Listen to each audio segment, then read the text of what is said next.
Il y a 50 millions d'années, la compétition alimentaire sur les terres émergées poussa certains mammifères à regagner les océans.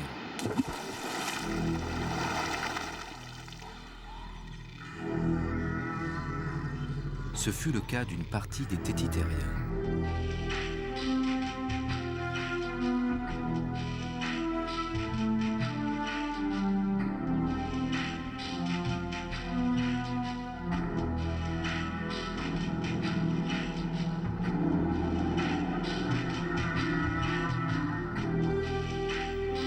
Deux branches allaient évoluer séparément.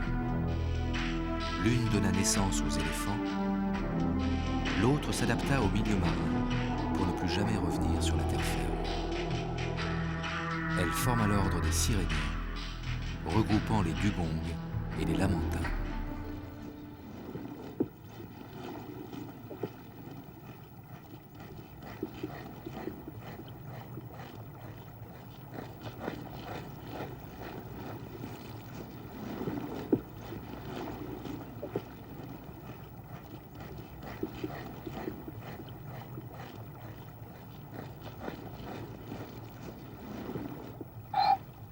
Les deux espèces de siréniens qui ont survécu se sont partagés les océans de la planète.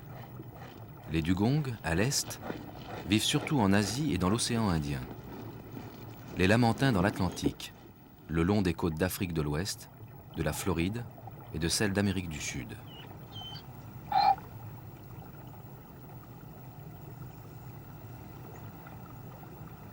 Ces fonds marins tapissés d'herbes et d'algues sont ceux du golfe du Mexique, l'habitat favori des lamantins d'Amérique, qui, avec leurs cousins les dugongs, sont les seuls mammifères marins herbivores.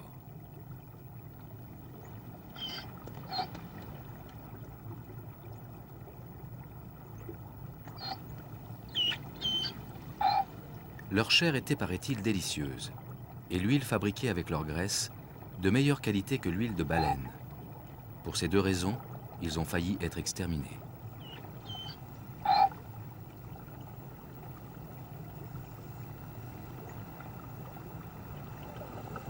Aujourd'hui, ils font partie des animaux les mieux protégés du monde. La population la plus importante évolue le long des côtes de Floride, où le département pour la protection de l'environnement les a répertoriés et fichés. Toutes les données les concernant sont saisies, puis gérées par des programmes informatiques. The best-selling sports car in the world. Automobile magazines. Depuis 1991, 1/5 des lamantins de Floride sont équipés de balises reliées au satellite Argos, qui transmet quotidiennement leur position géographique aux terminaux du Marine Mammal Laboratory de Saint-Pétersbourg, permettant de suivre leurs déplacements.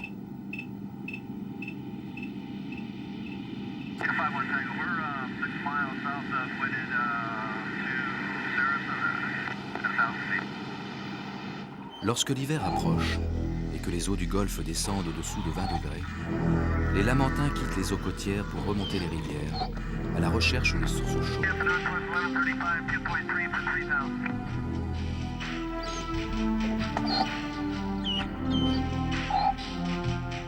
Cette période de migration offre l'opportunité aux scientifiques d'effectuer des recensements. Lors du dernier, 2639 animaux furent dénombrés.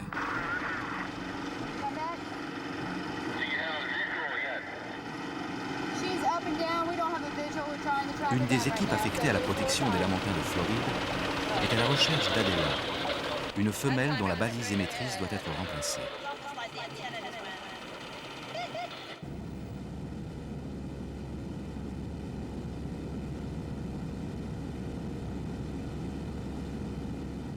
We're going to now move a little bit more towards the south. I'll try and keep a lookout for you. Après plusieurs heures de recherche, elle est finalement repérée à proximité d'une centrale électrique. Si l'industrialisation des côtes de Floride est une menace pour les lamantins, elle a quelques bons côtés. Ils trouvent dans les eaux chaudes rejetées par ces usines un refuge où ils feront escale avant de reprendre la migration vers les rivières.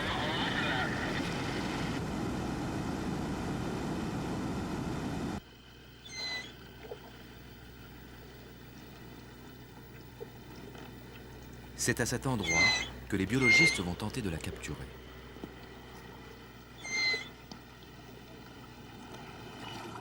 Alright, so she's still way out there. Yeah, she's in the bag. Alright, so what we need to do is pull on this side for now. Yeah. Pull them in. That's alright, it's stopped. Of course it's gonna go.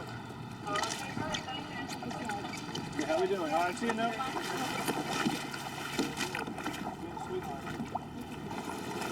Let's get around. Let that side out. Let that side out. She's coming around. Si Adela s'est facilement laissé prendre au filet, la hisser à bord est plus difficile. Cette femelle adulte pèse 500 kg pour une taille de 3 mètres.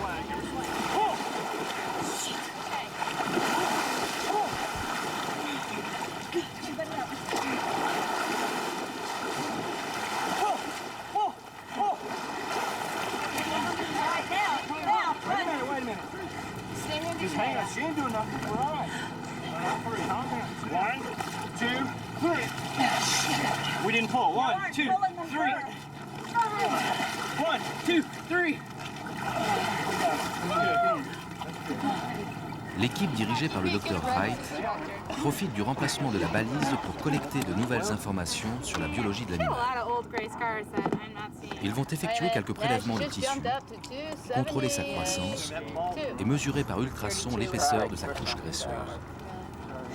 50 tether 1887? Yeah, when we get One the inch. centimeters off. I got 22 and 17 and 3. Not on the right? La nouvelle balise est fixée à la base de la queue au moyen d'une sangle qui se détachera si elle s'accroche à un obstacle. Elle ne doit pas gêner les mouvements du lamentin, de nouveau relié au satellite américain de météorologie.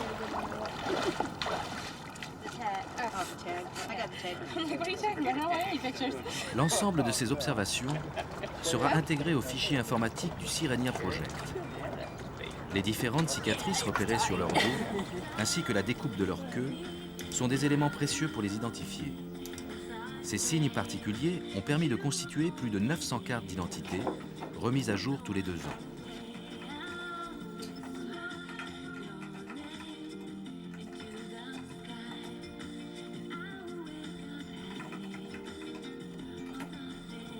Grâce aux satellites, on a beaucoup appris sur les déplacements des lamantins. Ils longent les côtes en provenance du sud vers le nord, à la recherche de rivières qu'ils remontent parfois sur 200 km.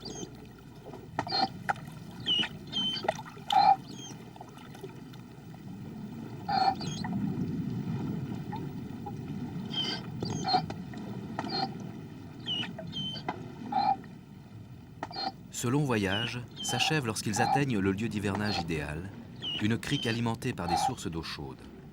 Ils y passeront 8 mois, de septembre à avril.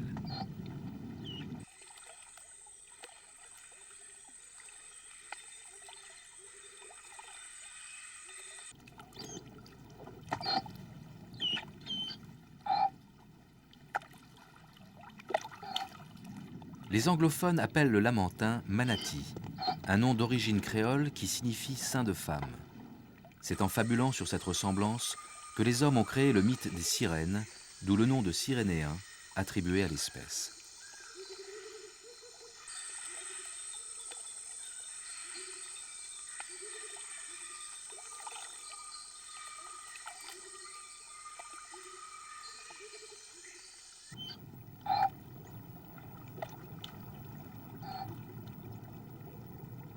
L'arrivée des lamantins en eau douce permet aux poissons de venir dévorer les algues et les petits parasites qui se sont incrustés sur leur peau lors de leur séjour en mer.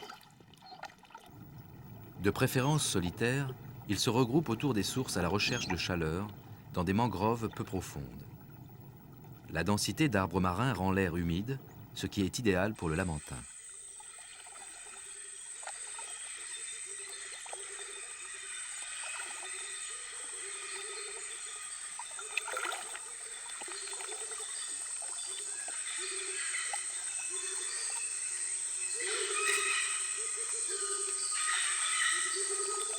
C'est à l'occasion de ces rassemblements hivernaux que les biologistes américains vont pouvoir passer plusieurs mois à étudier leur comportement sans avoir à les perturber davantage.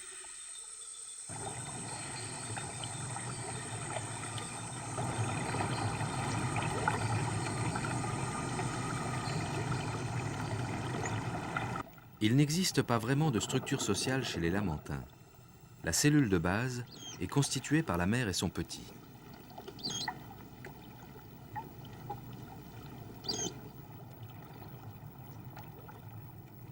Une femelle ne donne naissance qu'à un seul petit à la fois. Il reste auprès d'elle au moins 2 ans. Le contact physique est le principal mode de communication entre eux, mais ils utilisent aussi les cris pour se signaler l'un à l'autre.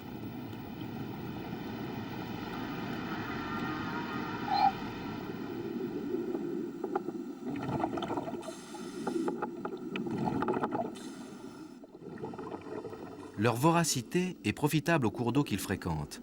Ils le débarrassent de toute végétation envahissante. Pour cette raison, on a même envisagé de mettre des lamantins dans le canal de Panama pour y entretenir les fonds.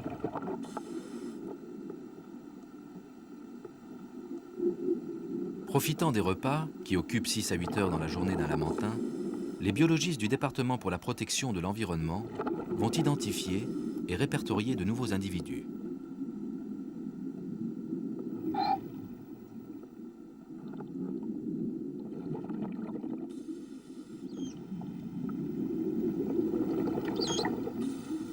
Il n'est pas facile de distinguer un mâle d'une femelle.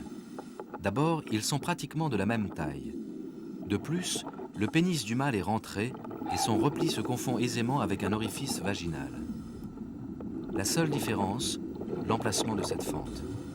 Chez la femelle, elle est située tout en bas du ventre.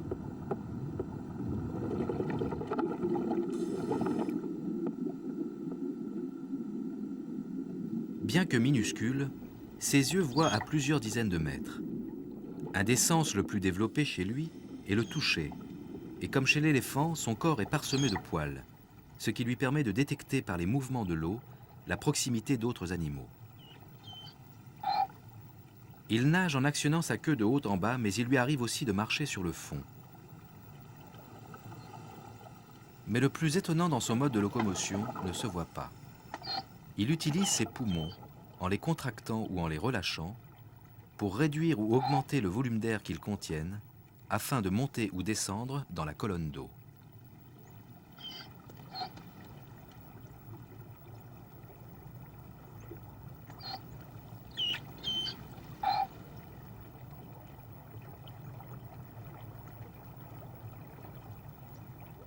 Strictement herbivore, il se nourrit d'une 60aine d'espèces végétales, sur le fond comme à la surface. Il consomme 20 à 30 kg de végétaux chaque jour, que son intestin est capable de digérer, en même temps que la boue et le limon qui s'y sont mélangés.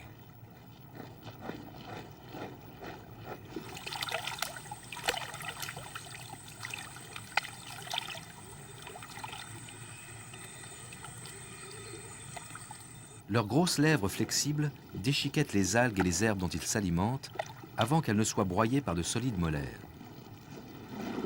Mais à force de mâcher des végétaux, qui souvent contiennent du sable, leurs dents s'usent rapidement. Au fur et à mesure qu'elles tombent, elles sont remplacées. Ce remplacement se fait de l'arrière, où de nouvelles dents se forment constamment vers l'avant.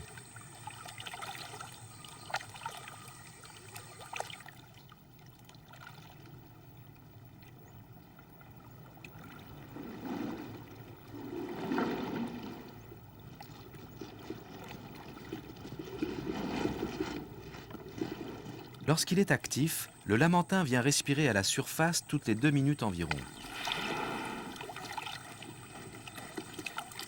Il renouvelle plus de la moitié de sa provision d'air en une inspiration de quelques secondes. Mais il lui arrive, au repos, de demeurer en apnée durant 20 minutes.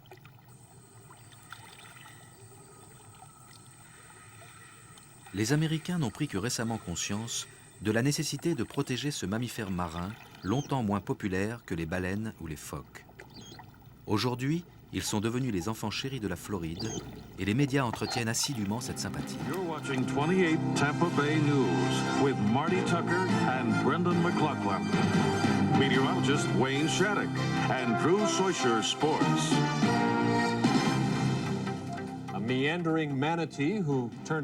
Le public est informé quotidiennement de la progression des migrations.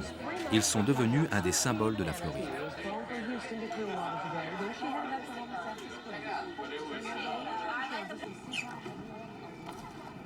En vertu de plusieurs lois fédérales et locales votées dans les années 70, les lamantins sont protégés et toute la Floride est considérée comme un sanctuaire pour l'espèce.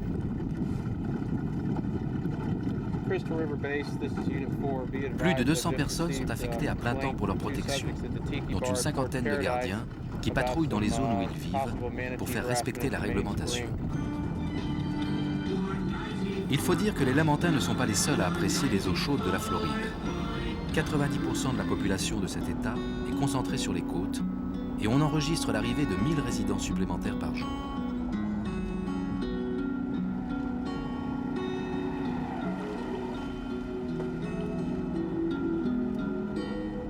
L'engouement pour la nature en général, et pour le lamantin en particulier, n'a pas échappé aux tours opérateurs qui organisent des plongées à la rencontre de ces paisibles créatures.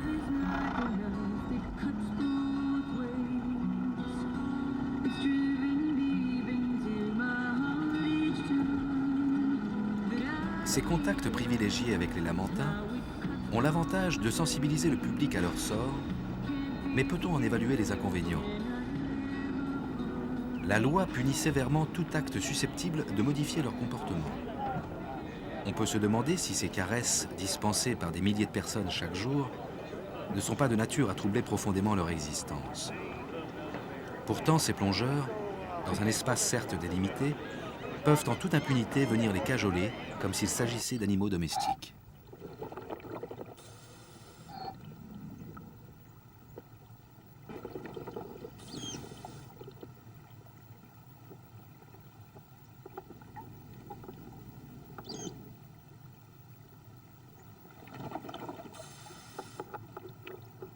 Mais il y a une menace plus grave. Régulièrement, les lamantins descendent les rivières pour aller chercher des pâturages plus denses dans l'estuaire. Et là, ils n'ont plus affaire aux hommes eux-mêmes, mais à leurs embarcations. Dans cette zone, la circulation des bateaux est quasi incessante. Et comme les lamantins sortent à peine leurs narines quand ils viennent respirer à la surface, il est difficile pour les plaisanciers de repérer leur présence et de les éviter.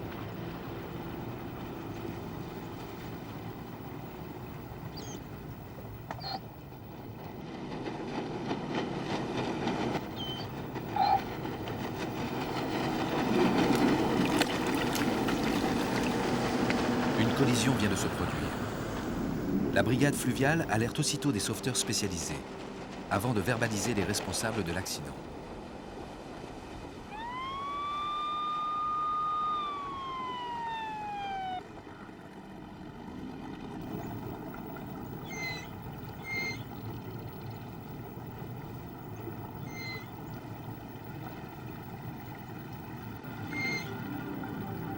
Le sauvetage des lamantins blessés est assuré par 3 organismes privés qui ont toujours une équipe prête à intervenir.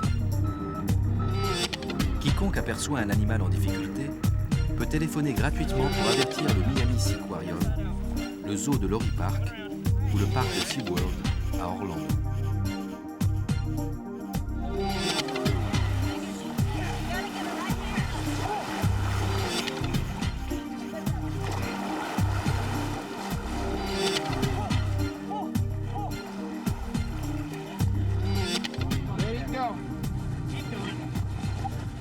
Aussitôt sorti de l'eau, les premiers soins sont donnés sur place avant que l'animal blessé ne soit évacué dans une clinique vétérinaire.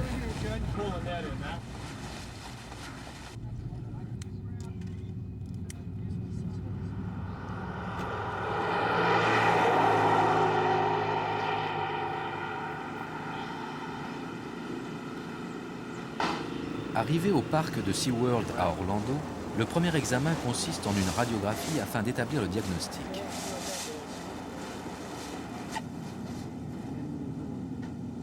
Touché à la colonne vertébrale, ce lamantin ne pourra plus contrôler ses déplacements verticaux dans l'eau. La lourde ossature joue normalement un rôle essentiel de contrepoids par rapport aux poumons qui lui servent de flotteur.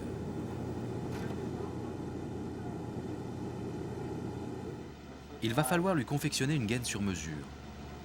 À 2 pas des bassins, l'atelier de couture se met immédiatement au travail. Cette gaine en néoprène, le matériau utilisé pour les combinaisons de plongée, va servir à la fois de plâtre et de bouée.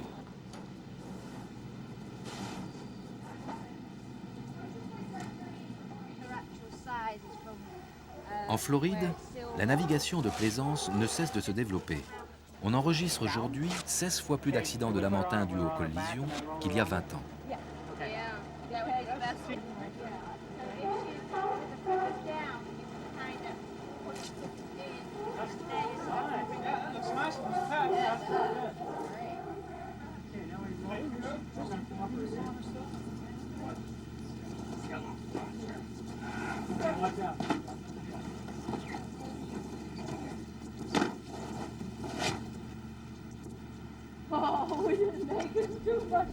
Une fois harnaché, il pourra se maintenir à la surface et respirer. Chaque année, plus d'une vingtaine d'animaux sont ainsi sauvés de la noyade. Mais il existe malheureusement d'autres types de blessures.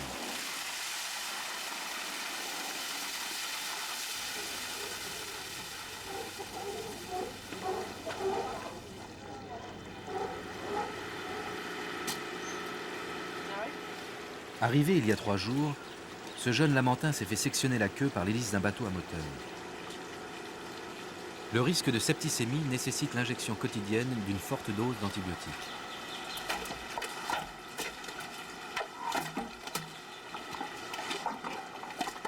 Une fois les soins d'urgence administrés, les blessés demeureront dans un bassin de convalescence jusqu'à leur complète guérison. Ils s'adaptent facilement à leurs nouvelles conditions de vie, acceptant même d'autres aliments que les plantes aquatiques.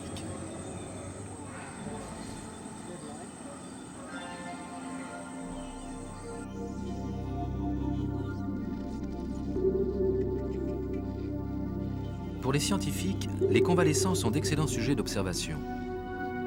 Mais l'objectif principal est de réhabiliter les animaux pour les rendre à leur milieu naturel.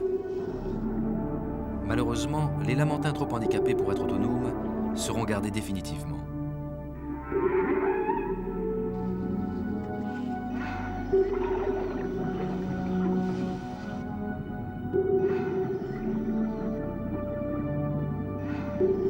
À la recherche d'affection, les orphelins passeront aussi leur vie en captivité. Un petit lamentin demeure habituellement aux côtés de sa mère durant 2 ans. C'est elle qui lui apprend à localiser les endroits où la nourriture abonde, elle qui lui indique les routes migratoires et les meilleurs refuges hivernaux. Ceux qui n'ont pas reçu cet apprentissage ne peuvent donc être relâchés dans la nature.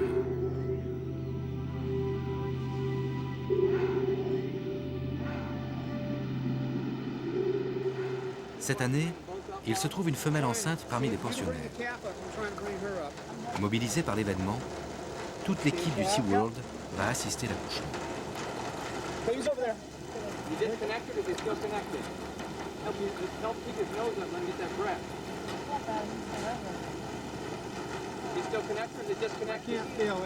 La première précaution est de vérifier que le cordon ombilical a naturellement cédé. Tout s'est parfaitement bien déroulé. Le premier réflexe du nouveau-né est de remplir d'air ses poumons avant de glisser dans l'eau. Comme tous les mammifères marins, il sait nager dès la naissance.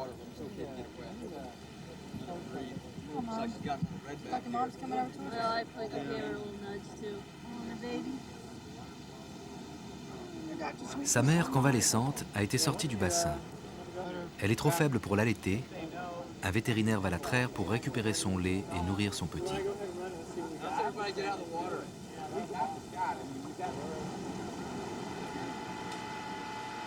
Dans la nature, le sevrage se produit à 12 mois. Mais en captivité, ses soigneurs vont très rapidement ajouter au lait maternel des éléments végétaux qui bientôt lui suffiront.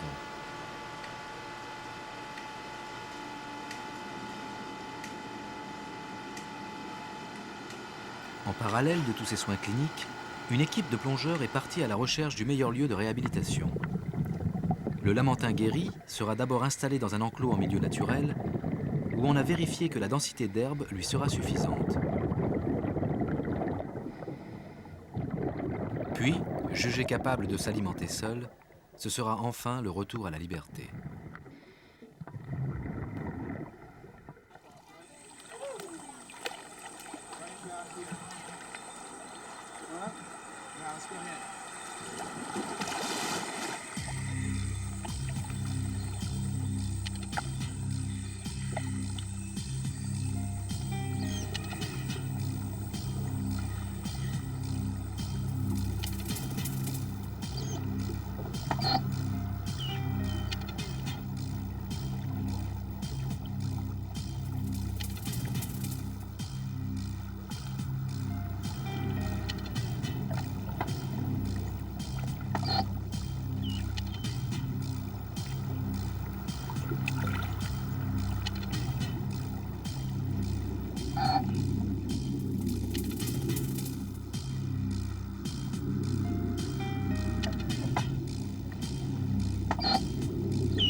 L'hiver touche à sa fin.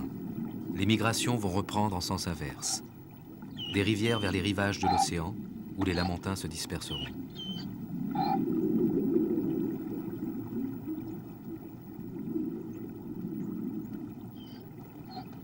La période à haut risque s'achève habituellement avec leur arrivée dans les eaux côtières. Passés les estuaires, les bateaux sont plus dispersés et le risque d'accident se réduit.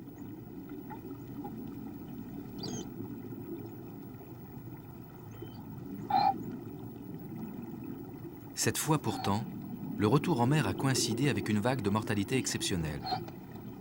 Les lamantins étaient atteints d'une maladie foudroyante. Les sauveteurs étaient impuissants. L'épidémie frappait trop subitement pour qu'on puisse intervenir.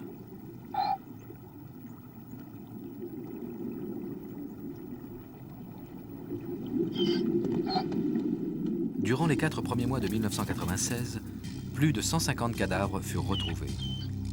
L'émoi fut d'autant plus grand que ce chiffre correspond habituellement à la mortalité d'une année.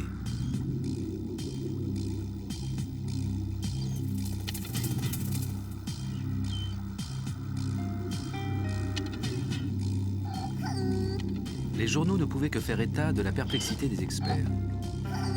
La cause de cette hécatombe demeurait un mystère.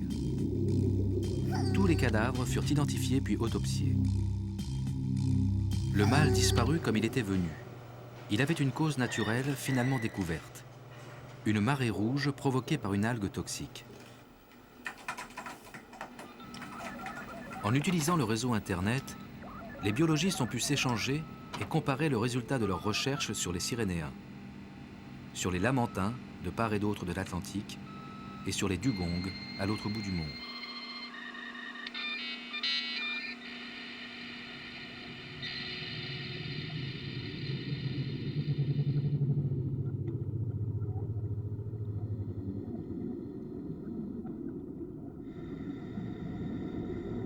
À l'ère Miocène, qui s'acheva il y a 5 millions d'années, les dugongs peuplaient la plus grande partie des mers tropicales, jusqu'au continent nord-américain, où le remplaça ensuite le lamantin. Au moins 80 000 dugongs sont présents de manière discontinue en mer Rouge, sur le pourtour de l'océan Indien, en mer de Chine méridionale et jusqu'aux bordures du Pacifique, du nord de l'Australie au sud du Japon.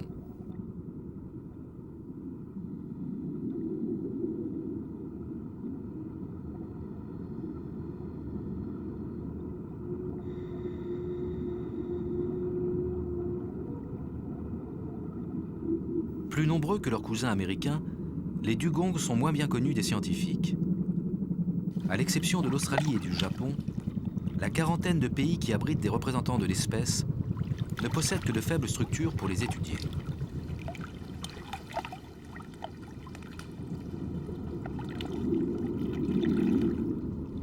Ici, aux Philippines, point de satellite et d'ordinateur pour repérer l'animal. Seule l'expérience et l'œil avisé des pêcheurs sont capables d'indiquer les prairies sous-marines sur lesquelles les dugongs viennent brouter.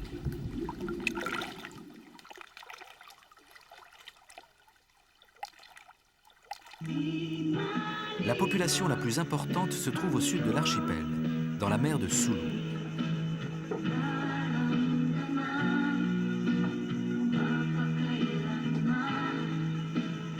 Longtemps, les Philippins ont pêché le dugong pour sa chair, mais aussi pour son cuir, pour sa graisse et ses os traditionnellement sculptés.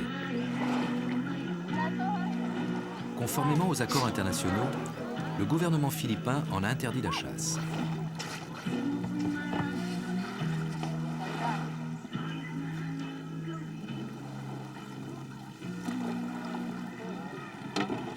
C'est grâce aux indications recueillies auprès de ces pêcheurs que Boy Suro va pouvoir effectuer sa mission.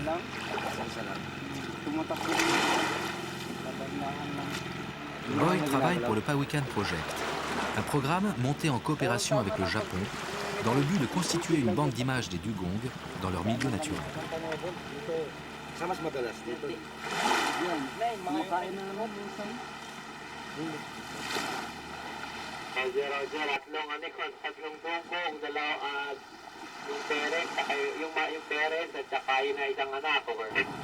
Galing, ayos pare. Nandito kami sa Marikabang. Pupunta na kami doon mamayang konti. Contrairement aux Lamentins, les dugongs ne quittent que très rarement leur milieu marin. Ils se déplacent dans une zone de 5 à 10 km².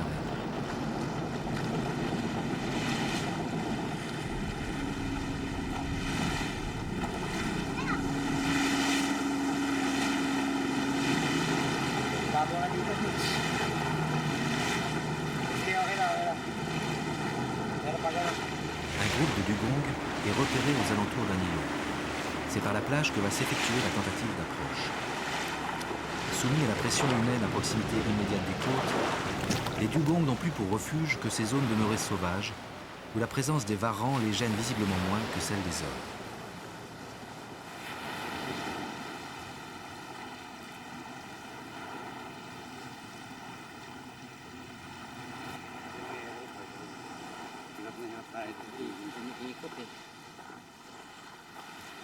Au large se trouve une barrière de corail, à l'abri de laquelle se sont développées d'immenses prairies sous-marines, où les animaux ont été aperçus.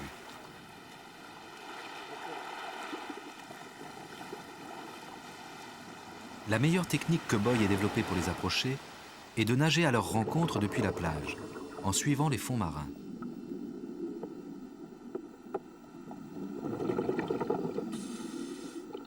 On les trouve généralement entre 5 et 12 mètres de profondeur.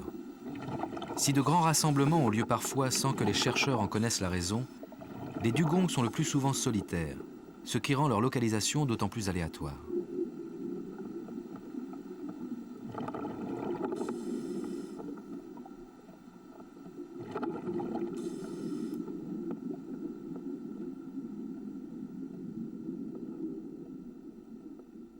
Les deux seuls indices dont dispose Boy pour les repérer sont ces sentiers qu'il trace sur les fonds en broutant les herbiers et l'éventuel nuage de poussière qu'il déplace à cette occasion.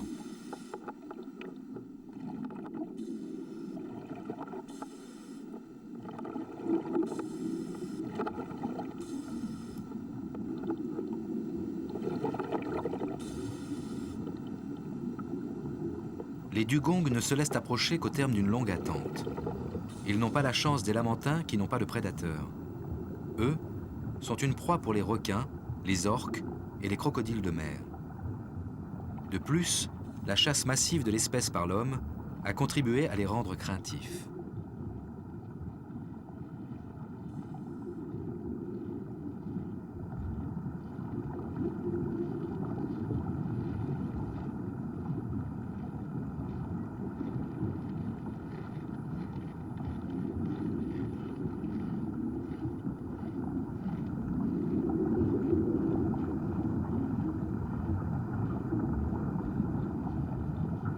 Malgré des millions d'années d'évolution séparées, le dugong a gardé de nombreux traits communs avec l'éléphant. La disposition des os des membres antérieurs est la même que chez le pachyderme. Mais ces membres se sont transformés en nageoires puissantes. Elles ont 5 doigts. Les ongles, dont il demeure des vestiges chez les Lamentins, ont en revanche disparu.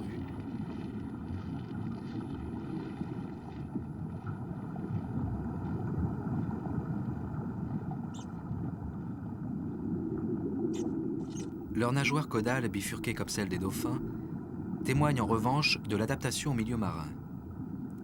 Elles propulsent rapidement l'animal à la surface où, en l'absence de danger potentiel, il découvre parfois à l'air libre la moitié supérieure de son corps.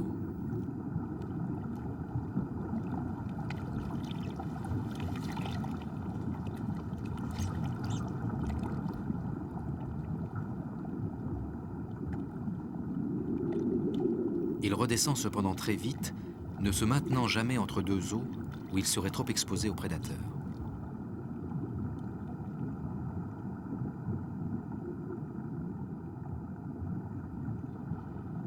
Les dugongs se nourrissent exclusivement sur les fonds. À les voir ainsi labourer les prairies sous-marines, on pourrait croire qu'ils ingurgitent autant de sable que d'herbe.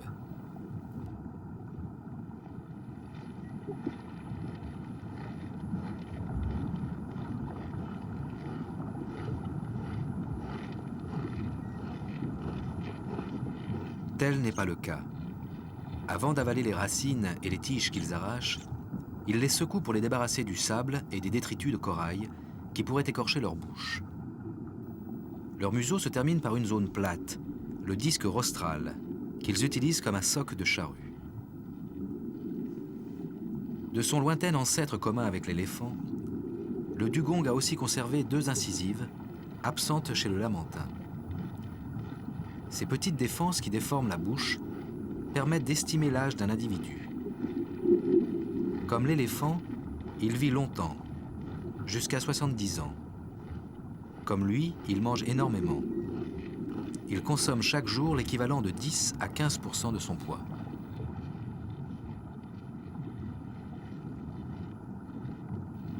Il arrive fréquemment que des rémoras viennent coller leurs ventouses sur le corps des dugongs, les débarrassant de leurs parasites en échange du transport.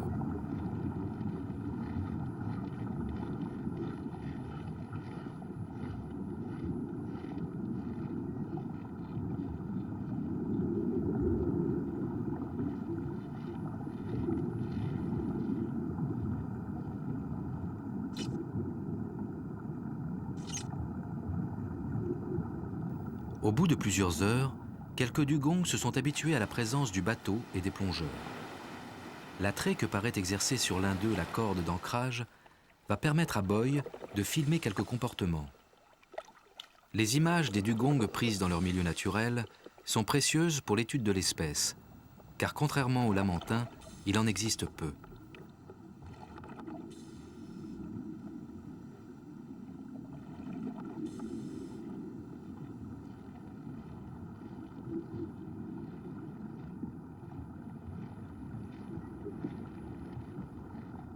Le toucher semble l'un des sens les plus développés chez les siréniens.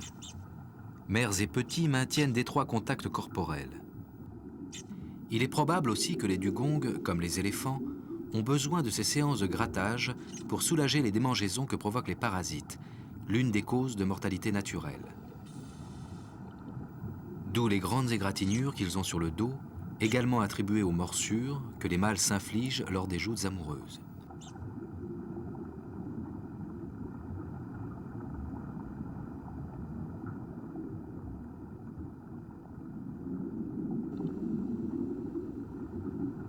On ne sait pas grand-chose d'autre sur les capacités sensorielles du dugong, pas plus que sur ses aptitudes de plongeur.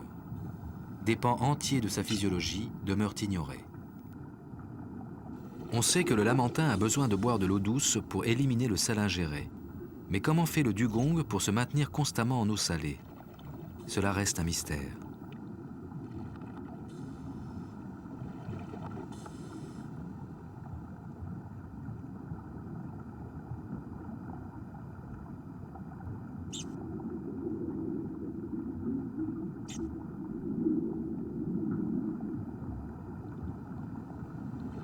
Les prises de vue réalisées par Boy sur eau viendront peut-être enrichir les connaissances des chercheurs.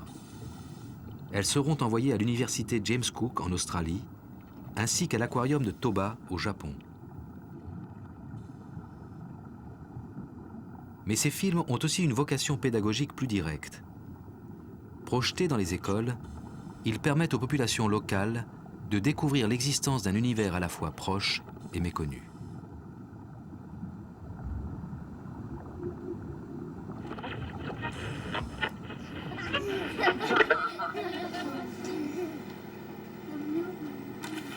Boy se rend de village en village, d'île en île, pour inlassablement montrer les dugongs et communiquer sa passion pour cet étrange mammifère.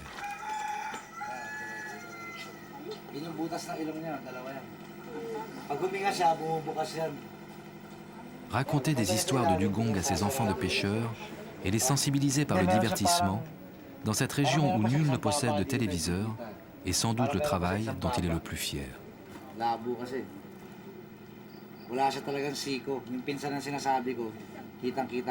Les mentalités ont beaucoup évolué, même s'il demeure dans toute la région asiatique des croyances traditionnelles, telles que celles prêtant aux larmes de dugong des propriétés aphrodisiaques.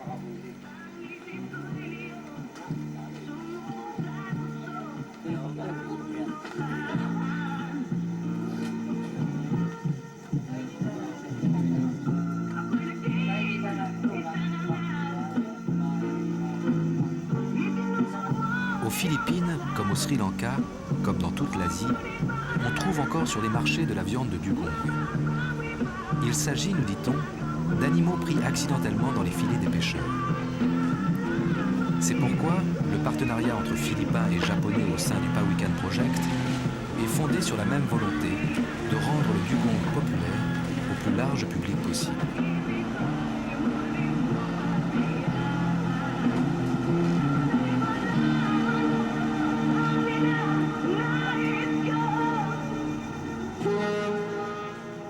Au Japon comme aux Philippines, il est important de convaincre la population qu'il est indispensable de les protéger si on ne veut pas qu'ils disparaissent.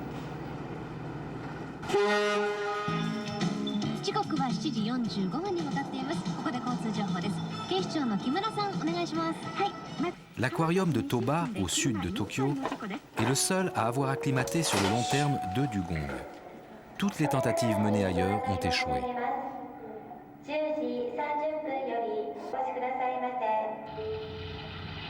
Junichi est un mâle adulte de 18 ans.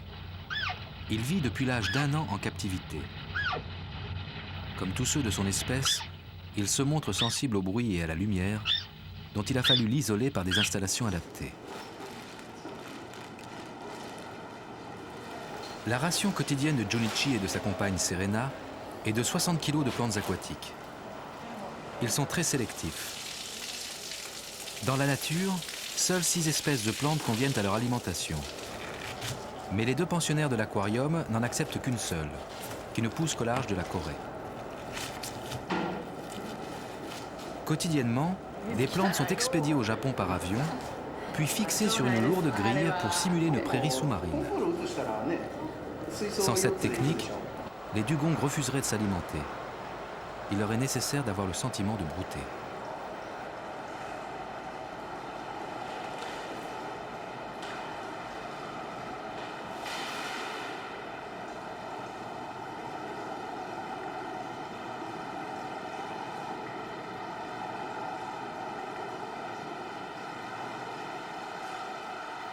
Serena a 10 ans. Elle fut récupérée, orpheline, par des pêcheurs philippins qui la prirent en charge jusqu'à son sevrage. D'abord élevée dans un bassin en bordure de mer, elle fut offerte à l'aquarium de Toba dans le cadre du Powhatan Project. Si manger est important pour elle, jouer ne l'est pas moins. Et les tortues sont ses meilleurs partenaires de jeu.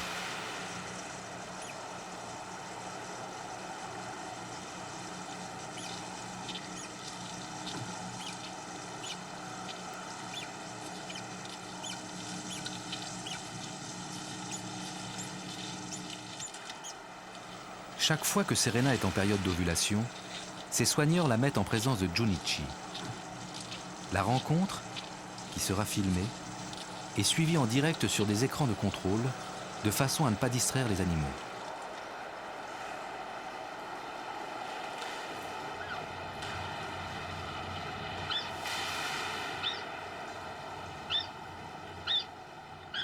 Il ne semble pas y avoir de saison des amours chez les dugongs. Les chercheurs de l'aquarium se fient uniquement au cycle de la femelle pour décider du moment propice à un accouplement. Ce que l'on sait en revanche, c'est que les dugongs ne sont pas très féconds de nature. Ils atteignent la maturité sexuelle vers 9 ans et une femelle a un seul petit tous les 4 à 5 ans. Leur taux de reproduction est donc faible.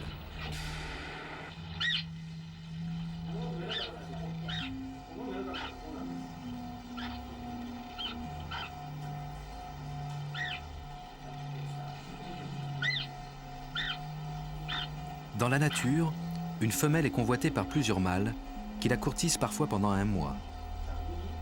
La concurrence éveille des comportements plus violents chez les dugongs que chez les lamantins. Mais jamais de vrai combat. C'est le mâle le plus vigoureux et le plus persévérant qui l'emporte.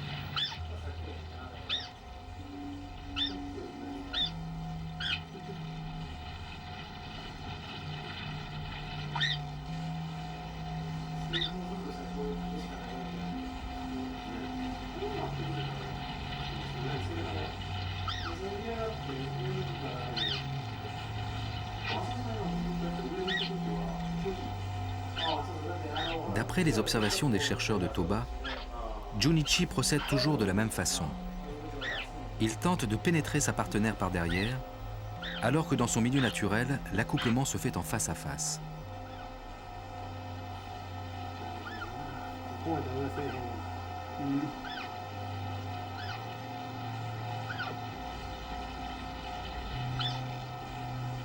C'est que Junichi n'a pas eu l'éducation nécessaire qu'il aurait pu avoir dans son milieu naturel. L'orifice vaginal étant placé devant, il ne peut réussir son entreprise. Chez les mammifères marins, l'éducation est essentielle.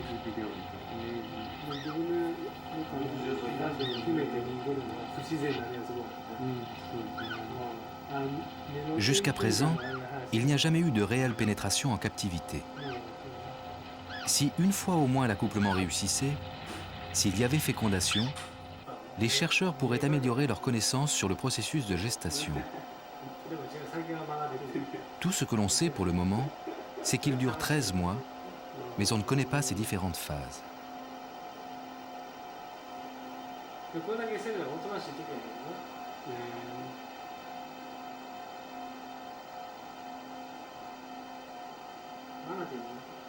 Il faudra provoquer d'autres rencontres. Serena, une fois de plus, n'accepte pas l'accouplement.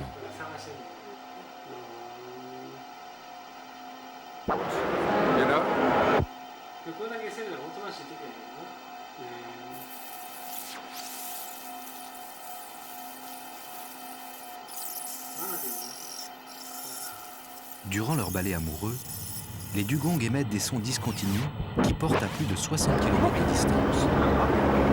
Leurs fréquences, matérialisées par des courbes sur l'oscilloscope, sont relativement basses, ce qui favorise la propagation des sons dans l'eau.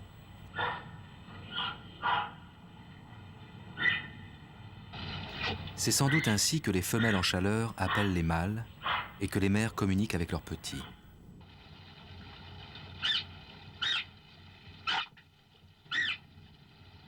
Les informations accumulées par les chercheurs de Toba sont versées quotidiennement sur le site internet de l'aquarium.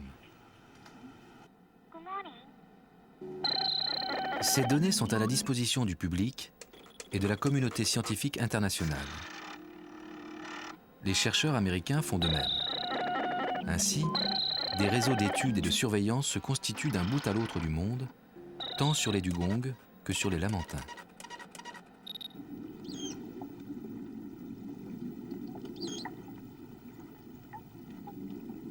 Peu à peu, le mystère qui entourait les sirènes s'estompe. De part et d'autre des océans, se sont tissés des réseaux d'études et de surveillance. Des ponts sont jetés entre ceux qui, en Asie et en Amérique, tentent de mieux connaître ces créatures qui ont eu un destin étrange dans l'évolution, celui d'être retournés dans le milieu marin. Les spécialistes des dugongs tirent parti des connaissances qu'ont des lamantins, les biologistes américains, et inversement.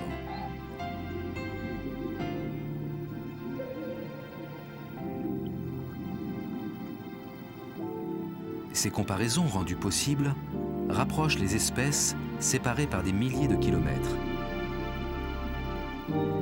La spécificité des sirénéens parmi les mammifères marins n'en est que mieux mise en valeur. Ils ont trouvé au sein de l'univers aquatique une place que nul autre animal n'occupe.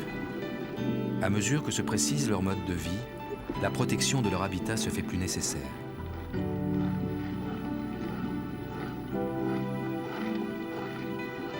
C'est par le savoir échangé, l'émerveillement partagé, que des hommes luttent pour que jamais ne s'éteigne le chant des sirènes.